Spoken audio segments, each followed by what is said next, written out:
Bonsoir à tous, bienvenue dans votre émission, votre projet pour la Réunion.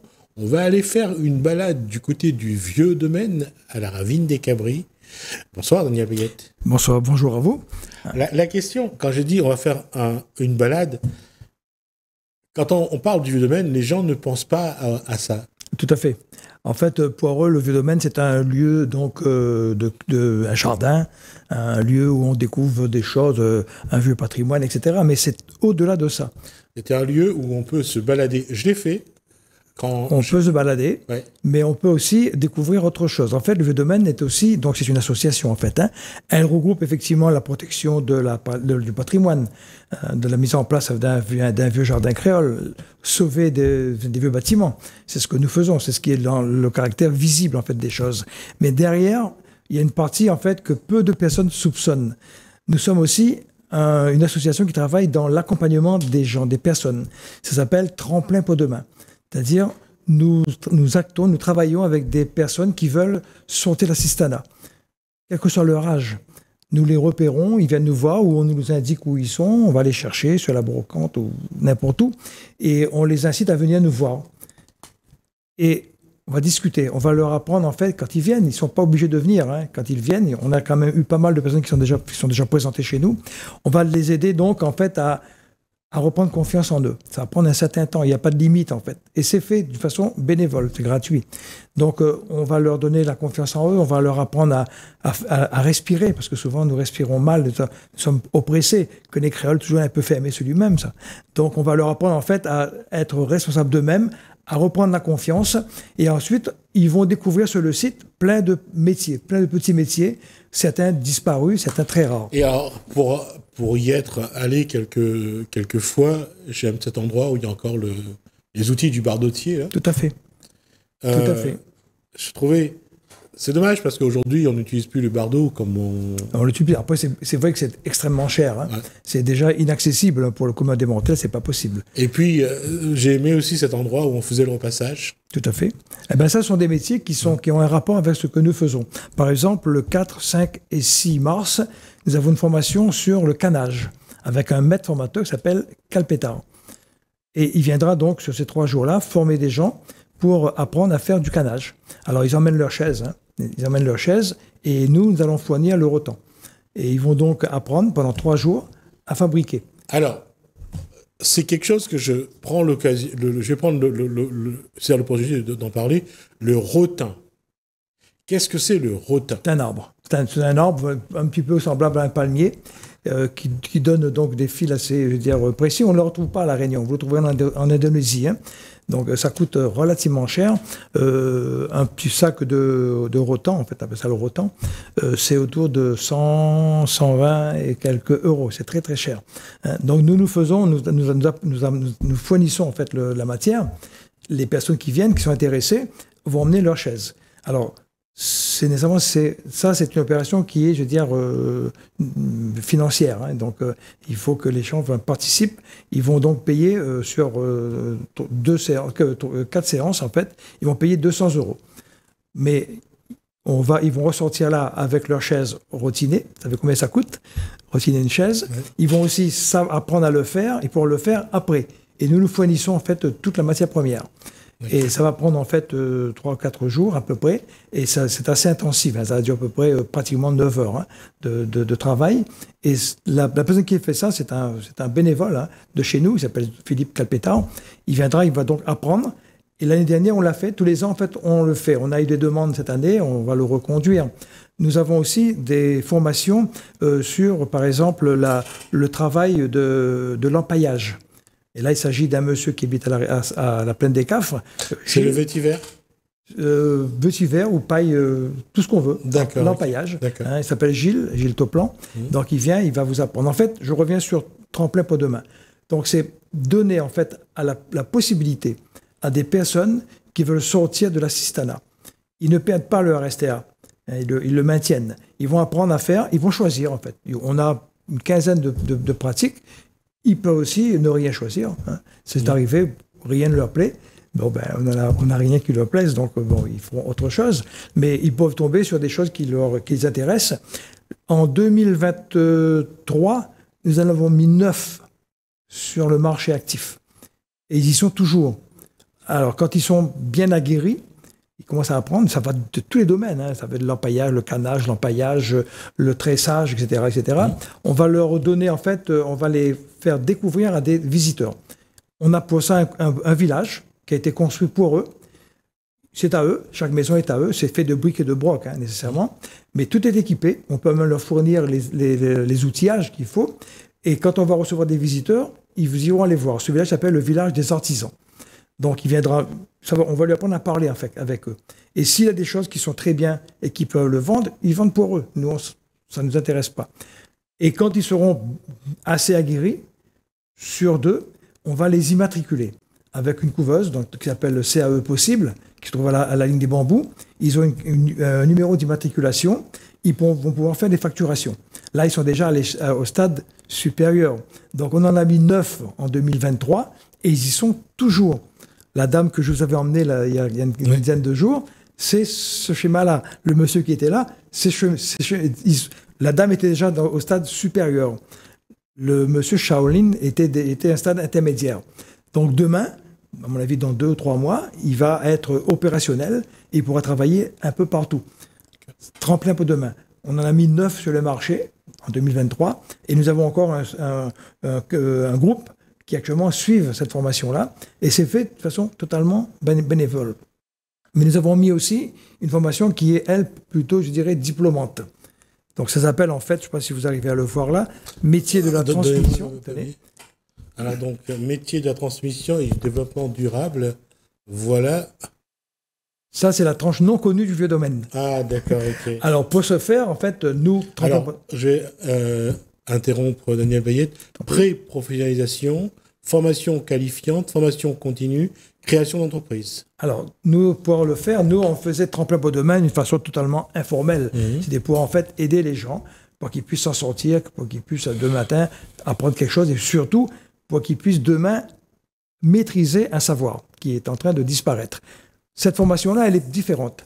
Nous nous sommes associés avec IOI, Initiative Océan Indien, qui, elle, a Calliope.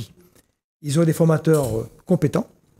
Alors, Calliope, dans un centre de formation, permet d'avoir accès au CPF. Tout à fait. Tout à fait. Oui. Donc, nous nous sommes associés avec eux et ils occupent des locaux chez nous et ils font cette formation-là qui est une formation plus professionnelle. Nous, c'était une formation d'accompagnement, hein, d'essayer de sortir un petit peu les gens de leurs petits problèmes, etc., etc.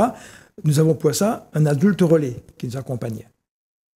Ce qui veut dire aussi que la formation, il y a une formation aujourd'hui, il peut y avoir la suite quelques temps après. Il y a une suite après. Oui. C'est-à-dire c'est gradué, il y a des niveaux 1, le niveau 2, etc. Ça, c'est la branche de formation qui est réalisée par IOI. IOI qui est notre partenaire, hein, qui est basé chez nous, en fait. Ça, c'est la face, en fait, que les gens ne connaissent pas du vieux domaine. Quand ils viennent visiter chez nous, ils voient le jardin, ils voient des objets, ils voient des maisons, etc., etc., un ensemble de choses. Mais derrière, il y a autre chose. Il y a un travail qui est fait dans l'accompagnement des personnes pour les aider à s'en sortir. Nous avons actuellement une formation, le tremplin pour demain, qui a été repris par IOI. Nous avons 7 personnes qui suivent ces formations-là. Et ça marche très bien. On vient d'en finir une il y a à peu près 3 mois de cela, et on redémarre une autre formation, un autre type de formation. C'est à quelle date ? Alors, je n'ai pas encore la date en mémoire, hein, je ne l'ai pas en mémoire, mais on va sûrement le communiquer. Il faut que vous suiviez, en fait, sur nos pages Facebook. Vous verrez sur nos pages Facebook, ça apparaît à chaque fois sur nos pages Facebook, tout ce savoir-là, toute cette transmission-là. Nous avons donc, en fait, tout un ensemble. Il fut un temps, il y a encore 2 années de cela, tous les ans, on faisait un événementiel qui s'appelait le Festival de la photographie. On en a fait pendant 5 années de suite. Et on a fait une entrée qui était entièrement gratuite. C'est-à-dire les gens n'avaient pas à payer l'entrée. Et les photographes qui étaient présents, il y avait plus d'une trentaine, hein, 34 la dernière session, ne payaient pas leur emplacement. C'était gratuit. Bon, vous allez me dire, comment vous faites, la session va le faire en fait. Nous, en fait, on va louer un espace à un traiteur et qui nous ramènera très peu, qui va couvrir à peu près moyennement les frais, en fait. Hein. Donc, ça a très bien fonctionné. Notre fréquentation était de entre 1000 et 1500 visiteurs sur 2 jours. On n'en fera plus. On n'en fera plus parce que ça demande beaucoup de travail et nous sommes déjà dans une dimension d'accompagnement des personnes. On n'a plus en fait le temps de créer des événements. On en fait un de temps en temps, mais tous nos événements chez nous, l'entrée est gratuite.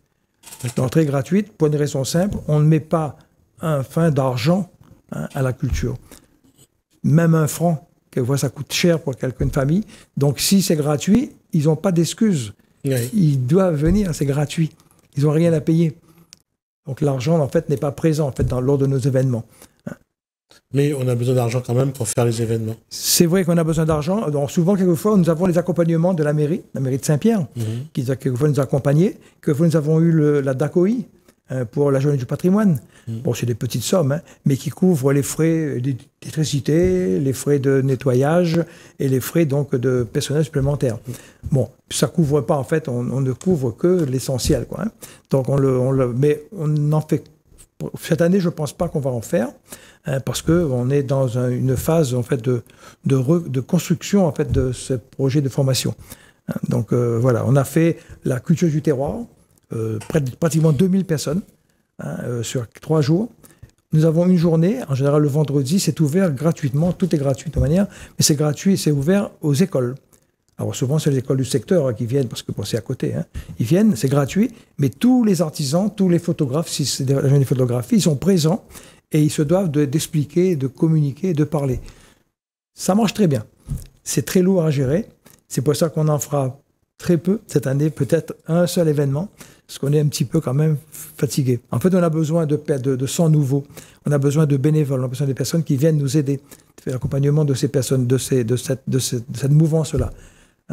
Et ça, Est-ce que demain, si le Vieux Domaine organise un repas partage, mais un repas longtemps entre guillemets, c'est-à-dire un carissonge. Ça se fait. Alors, ça se fait en fait quand on dit repas partage, nous faisons 2 opérations par an. Oui. Mais vous ne verrez pas de communication là-dessus. J'en parle parce que vous n'avez pas les dates. J'en parle. Nous faisons 2 journées sur l'année. La première aura lieu vers le mois de, je dirais, avril-mai. C'est une journée qui est ouverte en fait à des personnes dans le besoin. Ça s'appelle journée solidarité. C'est-à-dire c'est une journée que nous leur offrons. On en a fait 2 l'année dernière, 2 par an en général, et on fait venir avec l'aide donc des éducateurs de rue ou des associations autres, etc. L'année dernière, c'était la boutique solidaire avec M. Ayane. Avant, c'était la Croix-Rouge, etc. Donc, on les fait venir, on leur offre une journée complète. C'est-à-dire, la journée comprendra, donc, on ne paie pas le transport, on n'a pas les moyens de le faire. On va leur offrir, mais ce n'est pas seulement nous qui le faisons. Nous le travaillons avec d'autres associations qui vont collaborer. C'est-à-dire, on va leur faire une visite guidée, complète, totale. On va leur offrir une collation le matin, à boire quelque chose, il n'y a pas d'alcool nécessairement. On va leur offrir un repas, et là nous avons des associations qui viennent faire les repas. Nous avons par exemple l'association de Danielo, qui est le groupement des producteurs fermiers du Grand Sud, et l'association de Madame Ponty, donc Femmes Debout, etc., qui viennent nous donner un coup de main, ils vont faire le service, etc. Et puis nous avons la collaboration d'artistes qui viennent pour faire un instant musical. Ils jouent, ils vont faire un truc comme ça, et puis suivant le public que nous allons accueillir, on propose aux gens du quartier s'ils ont des choses correctes à donner. Et ça marche très bien. Nous en faisons 2 par an. Concernant les repas partage, on n'en a pas fait spécialement, mais nous faisons des repas plutôt, je veux dire, événementiels. C'est-à-dire, nous faisons une opération qui s'appelle Marronase. Marronase, c'est un spectacle, en fait. C'est un spectacle sur un camp de marrons qui a été reconstitué. Et avec des acteurs du quartier, nous avons même des personnes déficientes, donc ils souffrent d'un handicap. On leur a fait appris à jouer, etc. Et après, une autre association va faire un repas. Un repas avec une partie musicale. Ça s'est fait l'année dernière. On projette d'en refaire là. En fait, ça se fera une fois, voire peut-être 2 fois dans l'année. Et là, malheureusement, on est obligé de faire payer parce que il faut acheter les denrées. C'est pas la solidarité. Non, quand je dis repas partage, c'est-à-dire chacun amène Genre auberge espagnole, oui, tout à fait. Chacun amène son repas. Non, on n'en a pas fait. Un curry calebasse, un curry barbadine. Quand on fait un regroupement de personnes qui nous ont aidés, les artisans qui étaient là, les bénévoles qui sont là, etc., nous faisons un repas partage. Mais ça reste dans un vase clos, quoi. Donc, c'est des personnes qui sont bien Oui, ciblées. oui, bien sûr. On est quand même, on n'a pas quand même à 50, 60. Hein. On n'a pas la peur d'avoir 250 personnes dehors, alors qu'on a. Là, on est à peu près entre 40 et 60 personnes. Ouais. Mais on sait qui c'est qui va venir et chacun amène son affaire. Et ils ont été là toute l'année. Donc, on leur dit, écoutez, on va réunir tel jour et on fera une affaire ensemble, comme dit Carole, pas un cabaret, mais une affaire avec. Ce que je dis n'est certainement pas une nouveauté. Il y a des gens qui vous ont demandé de pouvoir faire leur repas chez vous. Ah oui, ça arrive. Ouais. Ça arrive. Hein. On en a là, on a un anniversaire d'une maman qui va fêter l'anniversaire de sa petite fille. Nous avons des grandes salles. Hein. Ouais. Donc là, nous les louons. Nous les louons au profit donc de l'association. Nous les louons. Et ça se répète, je dirais, au moins 2 fois par mois. D'accord. 2 fois par mois. Nous avons une capacité d'environ 80 personnes. Donc nous leur proposons soit, on leur donne les tables, les chaises, les verres, les couverts, tout ce qu'ils veulent. Quoi, hein. Après, ils ont le choix. Ils ont le choix d'emmener leur repas fait chez eux. Ils peuvent le réchauffer chez nous. On n'a pas le droit de faire de la cuisine chez nous. Ils emmènent leur propre pique-nique, quoi, hein, que ça se fait. Ou alors, nous leur proposons une liste de personnes qui ont travaillé avec nous, de traiteurs. Nous en avons au moins 2 qui travaillent avec nous à des prix, très concurrentiels. Donc, ils viennent faire. Et c'est pareil. Hein, en fait, le traiteur arrive à 11h, il prépare tout, il va faire le service, etc. Ça se fait relativement souvent. Relativement souvent. Et après, nous avons aussi la possibilité, quand nous avons des groupes qui n'ont pas des associations, souvent des associations de 3e âge, ils ne peuvent pas se payer un repas comme ça. Alors, nous leur proposons de venir chez nous, ils vont payer la visite, et puis après, ils font leur pique-nique. Nous leur proposons un espace couvert, nécessairement, table et chaises. Et ils emmènent tout ce qu'ils veulent emmener, et ils peuvent utiliser là, et ils n'ont pas à le payer, en fait. Ils n'ont pas à le payer. Ça s'adresse, en fait, aux gens qui font partie d'associations, qui ne peuvent pas. Par exemple, là, nous avons une association qui vient nous interroger. On leur a proposé un prix, l'association ne peut pas le payer. On leur a dit, emmenez notre bouffe. Et puis, pour nous, pas de problème, ça. Hein. Vous amenez notre repas, et puis vous faites repas. Hein. Donc, il marche comme ça. J'allais dire que pour les personnes âgées qui viennent, qui découvrent le vieux domaine, ça doit être un moment. C'est un moment assez, c'est de l'émotion, en fait. Ouais. C'est de l'émotion. C'est des personnes, vous savez, dans les personnes âgées, j'adore les personnes âgées parce que ils ont un savoir phénoménal, mais il faut leur donner la parole. C'est une vraie bibliothèque, ouais. Voilà, il faut leur donner la parole. Ouais. Alors on appelle ça une personne ressource. Quand c'est moi qui fais la visite, ou j'ai formé mes guides aussi pour ça, quand ils tombent sur un groupe, il faut chercher quelle est la personne ressource dans ce groupe. Alors, ça a 2 sens. Soit c'est un groupe 3e âge, et dans ce groupe-là, il y a une petite madame là-bas ou un petit monsieur là-bas, il est un peu en retrait, mais où sans lui connaît une affaire, il veut dire quelque chose, sans les yeux ils brillent. Eh bien, roi des moyens de donner la parole. En fait, le guide Apollo Puli, il fait guide. Oui. C'est le beau qui fait. Ouais, tout à fait. Il connaît tout, il connaît plus que nous. Hein? Ah non, des fois, oui. Voilà. Des fois, c'est quelqu'un qui a vécu ça. Et... il connaît. Ouais, c'est l'émotion, en fait. Ouais. En fait, souvent, il n'ose pas parler. Bon, il y a quand même 40 personnes là, hein, ils n'osent pas prendre la parole. Mais cela a gagné. Ouvre, comme dit, fait un petit contact, un petit tac-tac là-dedans. Déclenche. Un petit déclencheur, les parties. On a aussi des personnes de ressources, quand on a des groupes, en général, ça peut être 5, 6, 7, 8 ou 15, 20 personnes, hein, qui viennent. Vous savez comment il est, la famille. Bon, madame, il voulait venir visiter. Monsieur, il n'aime pas trop ça. Il a dit parce qu'elle dit, il vient. Donc, où ça, on lui traîne derrière. Hein. Il écoute à haut, mais pas trop. Cherche que ça intéresse à lui. Ça peut être le foot. Ça peut être, donne à lui l'occasion d'exprimer à lui. Trouve le petit truc. Ses affaires. Et après, moi, déjà, une fois, j'ai fait cette expérience-là, il n'y a pas très longtemps d'ailleurs. Un monsieur qui, au courant sortait, était obligé de là, madame l'a obligé à venir, il a venu. Hein. Il n'avait pas envie de par tout ça. Bon, nous a trouvé une petite machin, lui était le dernier à quitter. Sa madame, elle nous rend à lui, il dit, mais on rentre pas viens pas dans l'auto, non, allons-nous. Elle lui causait même. Et ça, c'est ça. Trouver le déclencheur à chaque fois. C'est ça qui est intéressant. J'allais dire l'élément concordant. Le plus petit dénominateur commun. Tout à fait. Et ça, c'est souvent pas simple. C'est pas simple. Alors, en fait, c'est aussi être formé pour ça. Ouais. Hein? Parce que quand on n'est pas formé, un guide doit être formé dans la relation, l'interrelation qu'il va créer entre ces groupes, cette sensibilité qu'il doit développer en lui. Tout ça, c'est important. Et puis, dans l'histoire même de la Réunion, il y a certaines personnes, de par l'histoire de la Réunion, qui ne sont pas dans l'expression, qui sont plus dans une forme de renfermement sur soi. Et c'est vrai que c'est un travail que nous devons continuer. Et le travail que fait Daniel Payette, le Vieux Domaine, est important parce que venir sur un plateau, parler, c'est une chose. Mais être dans une visite parmi des gens, pouvoir s'exprimer parmi ces gens-là, c'est encore plus difficile. C'est plus difficile. Alors, nous, c'est vrai, quand on est guide, on est habitué à parler face à un public, hein, c'est pas un souci. Mais donner la parole à une personne qui s'y attendait pas, hein, et qui, en fait, il faut l'accompagner, en fait. Il faut juste lancer. Lance à lui. De temps en temps, donner un petit coup de, comme dit Colin, un petit affaire pour repartir, rallume la flamme, et bien, lui fait des visites pour vous. Hein. Et le pire, c'est que moi, je disais à mes guides, quand on trouve une personne comme ça, écoute que ça lui raconte. Oui, parce qu'il n'y a pas encore des éléments que vous Parce qu'il y a des heures que moi, on l'apprend, moi. Et les autres n'apprennent pas non plus. Donc, nous apprend tous les jours, en fait. Un guidage chez nous, c'est tous les jours qu'on apprend. C'est comme moi, ici, à ma place, quand où vient, moi, on est quelqu'un qui est vraiment ébahi, émerveillé par tout ce que vous pouvez raconter, parce que c'est... Non, c'est vrai. C'est gentil. Ah non, pas...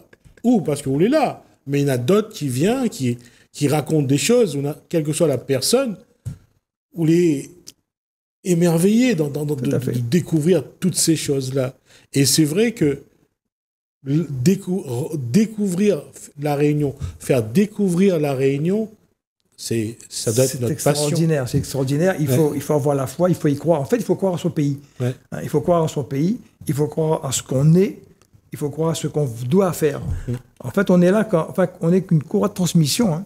Les gens ont envie les enfants ont soif de savoir, mais ils ne savent pas qu'ils ont soif de savoir. Ils sont dans leur mobile et peut-être comme ça, mais quand on fait visiter une classe, moi je me souviens, j'ai fait visiter une classe de 5e, hein, et maman s'organise toute affaire, comme ça, Nani tient la copine comme ça, etc. Et à un moment donné, il me dit, bon, arrête maman, arrête un coup là. Il me dit, alors, trappe de GSM, mets dans la poche. Et écoute à moi un coup, nous allons causer un coup, nous allons voir un peu là, donner la parole. Comme ça, machin, il fait, comme ça, etc., il fait. Ça s'est passé. Le professeur, c'est une dame, qui me dit, monsieur, comment vous faites?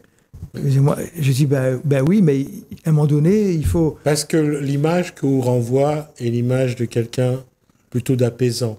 Alors que le prof, lui, il n'a pas une image forcément agréable pour l'élève.